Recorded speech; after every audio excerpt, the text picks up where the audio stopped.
Hi yogis, it's Allison. I'm at my house today, not at the studio.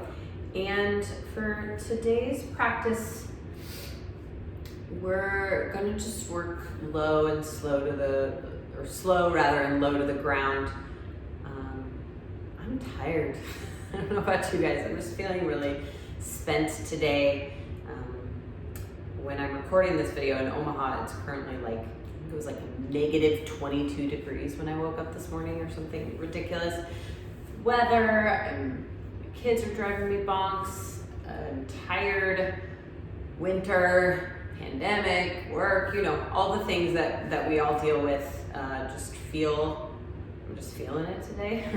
And so I really, you know, for my own practice personally, and I know when I feel this way, it's more important than ever for me to honor that and like really try to lay low and restore and sort of just ground myself when I start feeling like,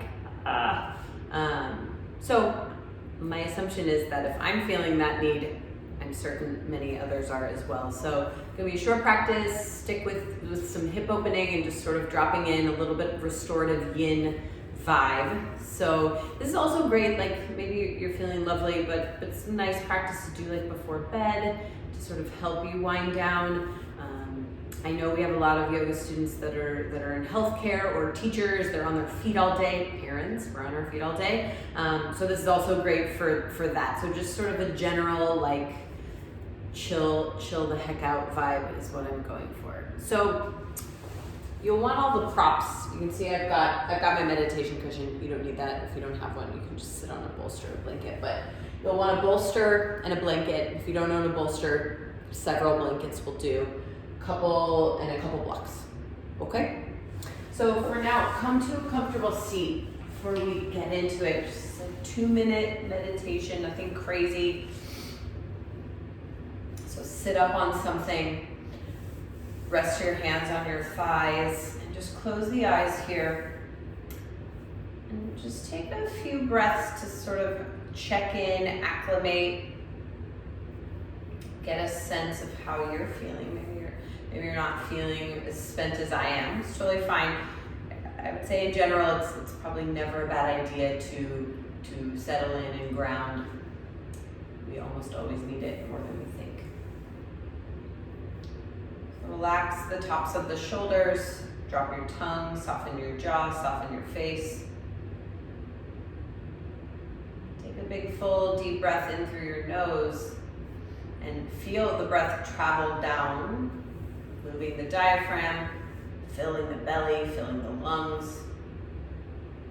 And then on exhale, soften, breath moves back up and out the nose. So it always helps me to sort of imagine the breath, how it moves in and down, up and out. If that works for you, great. If not, take what you need, leave what you don't.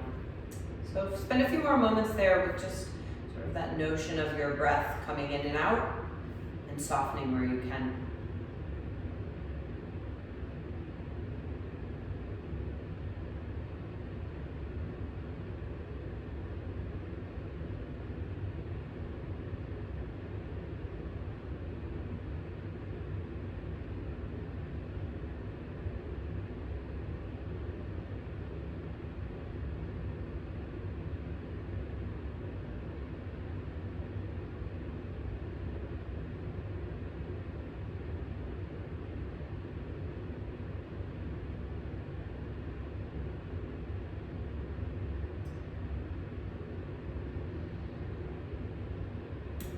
Gently blink your eyes open.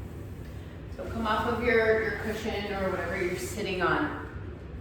And we'll do this first setup as like a restorative pose. I'm sure most of you are familiar, but you'll want your bolster or several blankets, 2 blankets stacked.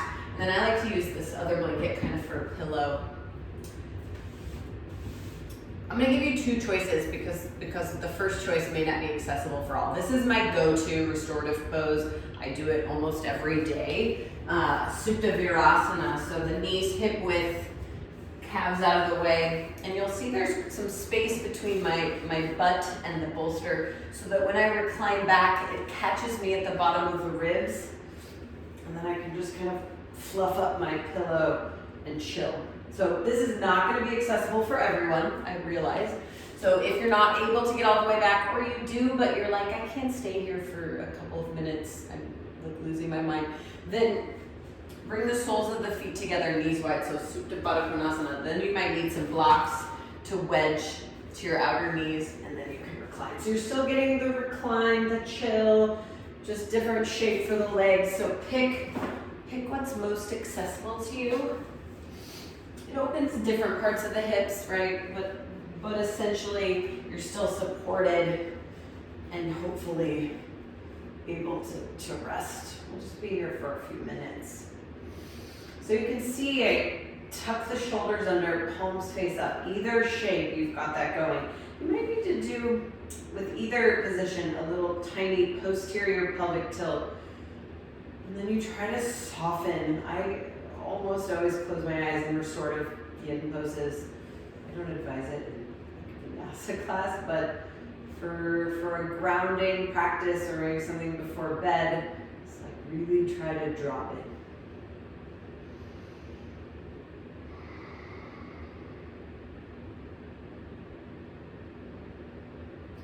So come back to that breath where you envision inhales coming in and down, exhales traveling up and out. So you kind of get back in that space from your meditation.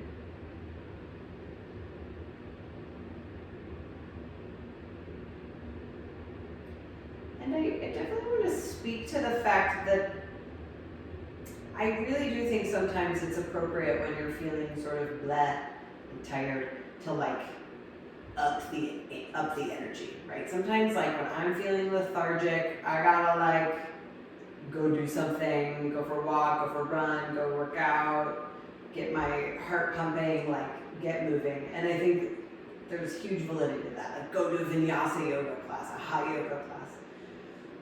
But for most of us, this sort of, I'm spent, I feel a little burnt out, and it's not just a momentary thing, but like days of it, then to me, that's when you gotta really honor, like, okay, what do I probably need? I probably need some nourishment, some settling, some grounding, and in that case, more isn't always better, usually less is more. So give it a whirl, like give this kind of practice a whirl.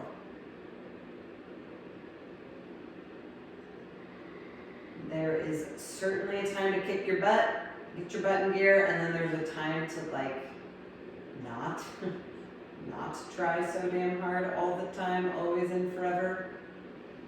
And I think you know who you are. Like if that's your go-to, right? Hello. Spent years on that wagon. It works so it doesn't work, right?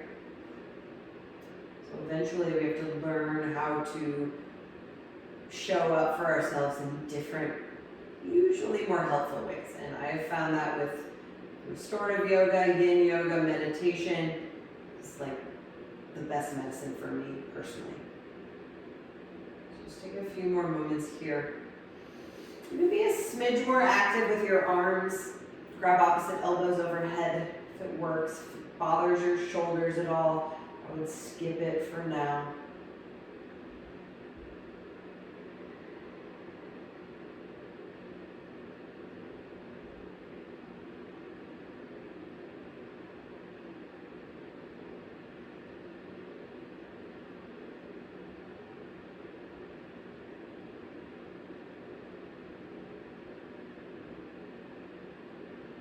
Last 2 or 3 breaths.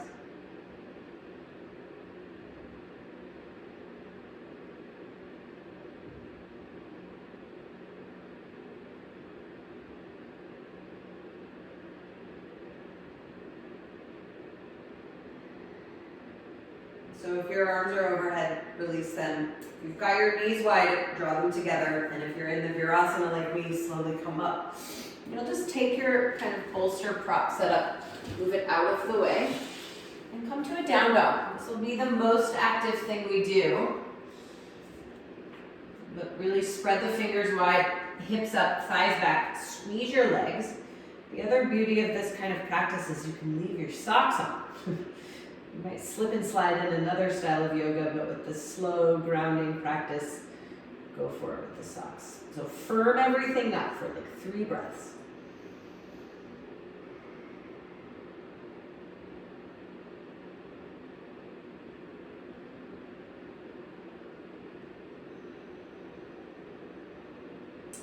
Okay, release your knees. We're going to really do the rest of the practice more or less on our backs. So make sure you have a block nearby. You won't need it yet, but you'll want it close. And come to lay down.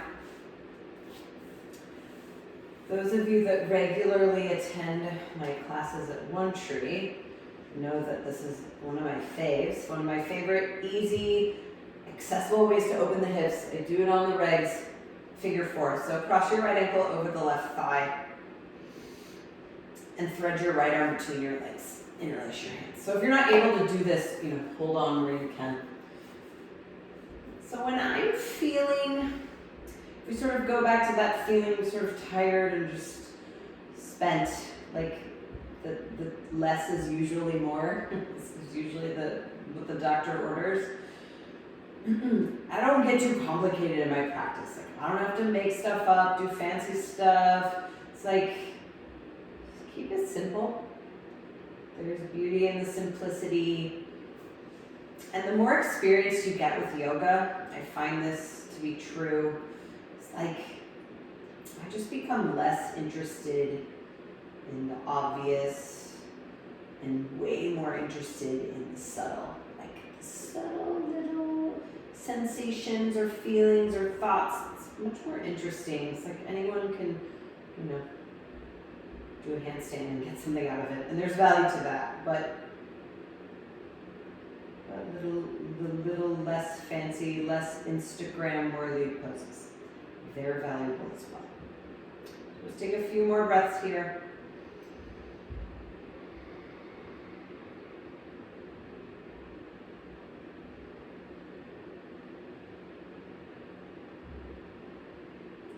And then release and switch. So left ankle over right thigh. Thread your left arm between your legs and pull the legs in.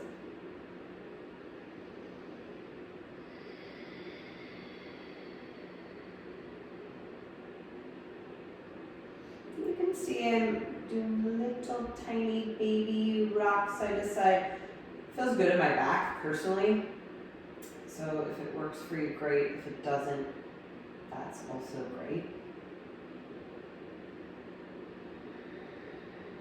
And I also think there's a time in our yoga practice to be like really precise and specific about like alignment and muscular engagement and action. And if you come to any of my classes, you know that I'm big on all of that. But there's also a time to be less picky and just sort of be with what's coming up and not worry so much about alignment. And I think a great place to practice all of that is in these sort of slower, lower yin restorative style practices where that's less of the emphasis. It's all about doing everything, doing all the things. Last 2 breaths.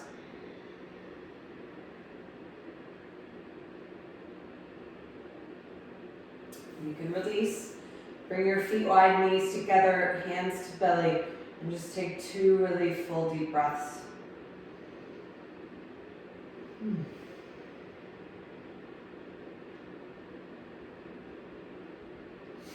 So bring your arms overhead, loose O shape. Feet wide, separate your knees wide. Most of you know the windshield wiper, so I need to make sure my props are out of the way. But on an inhale, stay here, and on your exhale, tip your knees to the left. So you windshield wiper, knees left. See how I'm on the inner edge of right foot, outer edge of left foot. And then inhale, center, exhale, tip knees to the right. So let's do this a couple times. I like to linger on each side. You can see you get lots of hip flexor opening in that outer leg, which is really nice. Come to center, exhale, tip left again.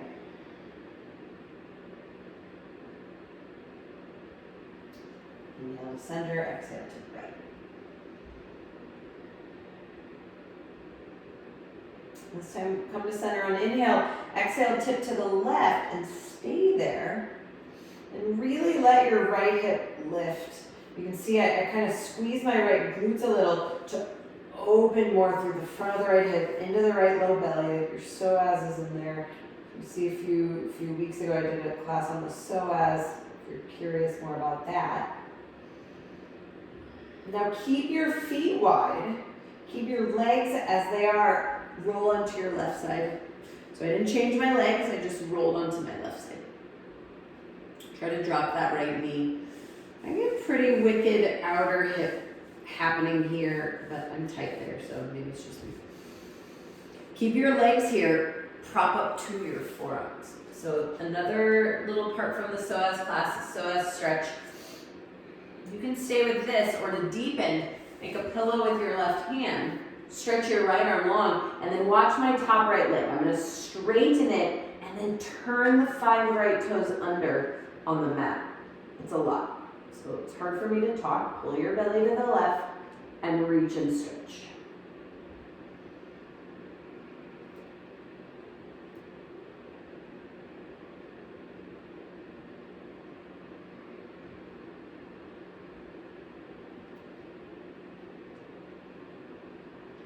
Take a few more breaths. See, I'm trying to tuck all 5 of the right toes under and really sharpen up that right leg. Reach through the right fingertips.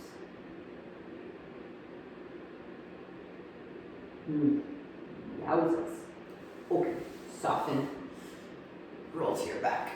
Feet wide, knees wide. Arms overhead. Exhale, let's do that the other side. Tip knees to the right. So remember, you keep the feet here. Just try to drop that left knee, squeeze the left glutes, really lift the left hip up.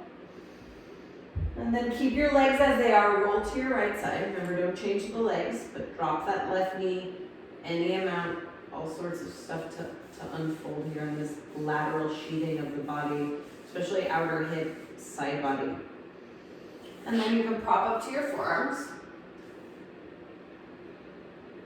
Make a pillow with your right hand, stretch your left arm long, lower down, and then extend that top left leg.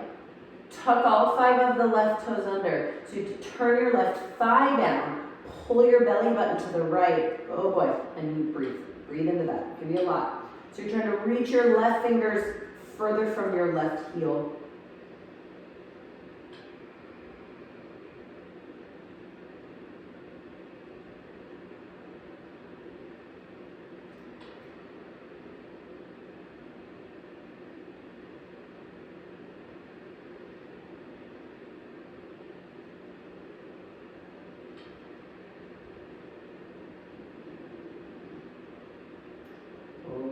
Okay, take your time, come out, roll onto your back, feet wide, knees together, pause, hands to belly. Again, come back to that slow, steady breathing we established earlier.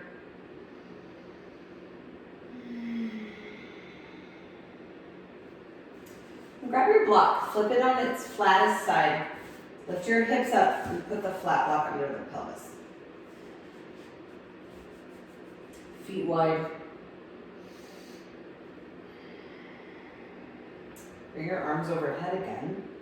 We're going to do the same thing with windshield wipers, except now you've got a block under there, so the block will sort of dig into your glutes. I like it. I think it feels good. It might be a little intense, so do your best.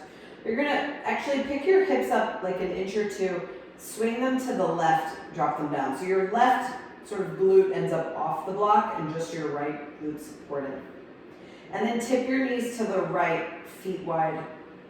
And you can see I'm really letting this right side of the block dig into my right hip as I drop the knee. But you could probably see on the screen my left side block is lifting a little off the floor and my left hip is off the block. Just gives you even more opening here, more massage for the right glutes, more opening for the left hip flexors. So really drag that block down to the right. You might even feel like you're going to tip to the right. That's okay. Breathe.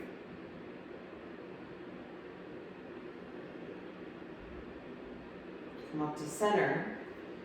Lift up your hips, swing them over to the right. So the right glute's off the block. And then tip your knees to the left.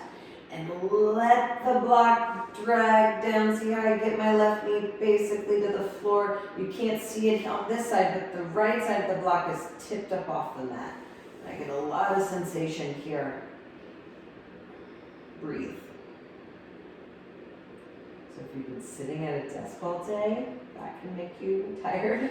Also, if you've been standing all day, it's like getting into the hips and the hip flexors is really good work.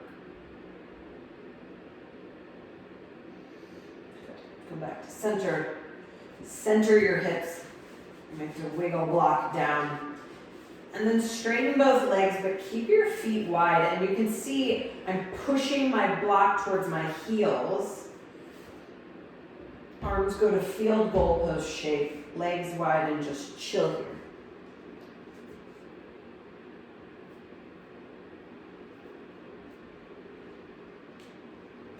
Close your eyes and breathe. Sorry, I had to give that look of terror to my daughter who's trying to interrupt the video.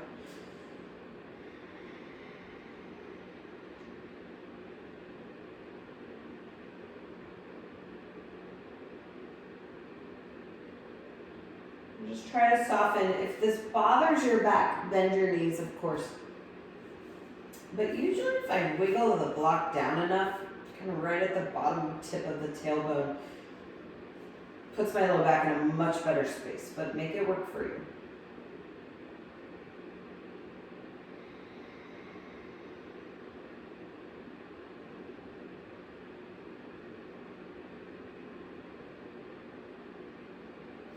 Just a few more moments here.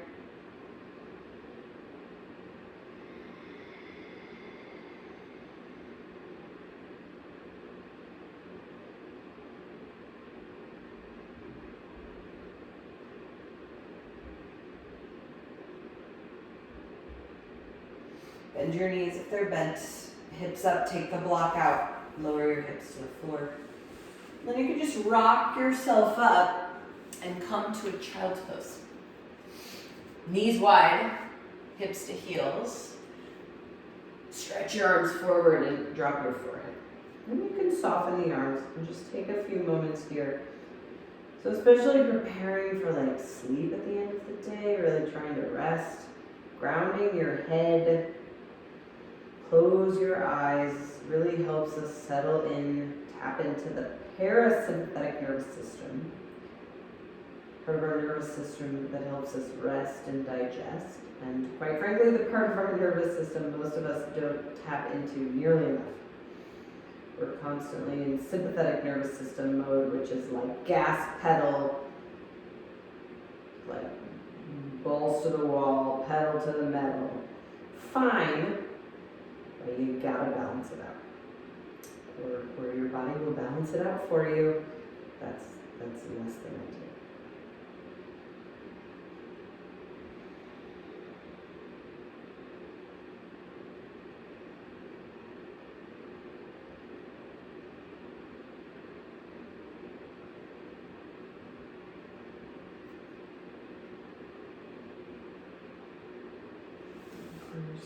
So last thing we're going to do, you'll want to use your bolster or blocks, whatever, or blankets rather, whatever you've got.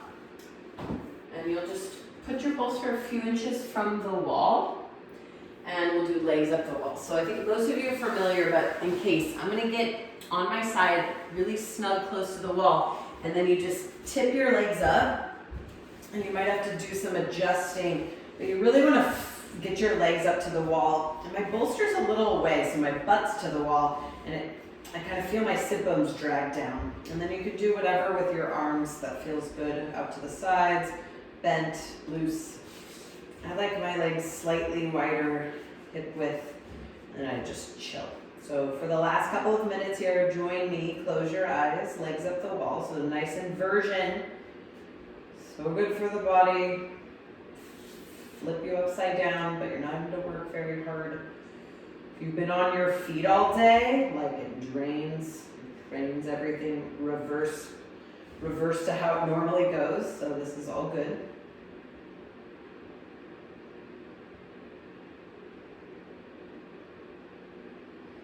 So while yes, yoga and all styles of yoga is like feeds my soul, and it always will.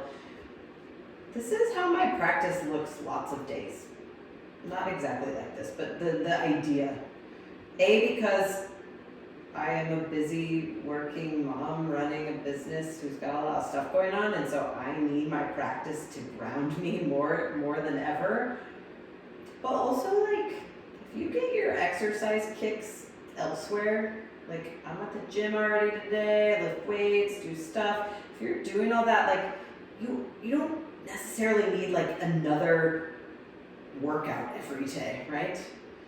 I will always advocate there are benefits to all kinds of yoga, and you should do all kinds of yoga.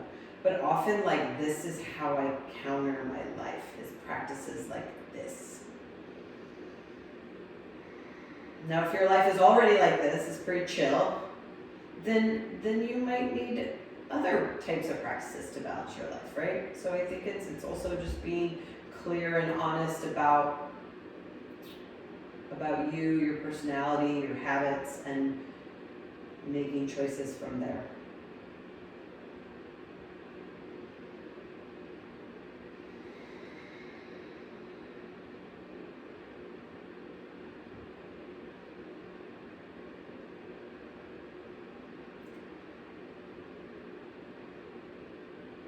So I can stand legs up the wall for a really long time because I love it.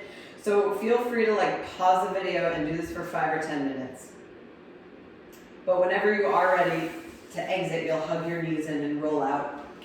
And I encourage you when you're done to just sit on your bolster, take a quick seat, and for like 1 more minute, 2 more minutes, maybe more, you just close your eyes and sit the way we started. So just a quiet meditation to sort of seal in the hopefully just grounding, kind of loosely, gently opening up a little. Nothing crazy, nothing fancy, still effective, I promise.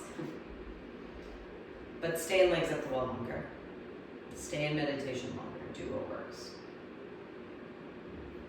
Hopefully you guys found this helpful. Let me know what you think, and if there's other things you're hoping to see from us on the One Tree Yoga YouTube channel. Otherwise, have a great day. I'll see you guys soon. Stay warm.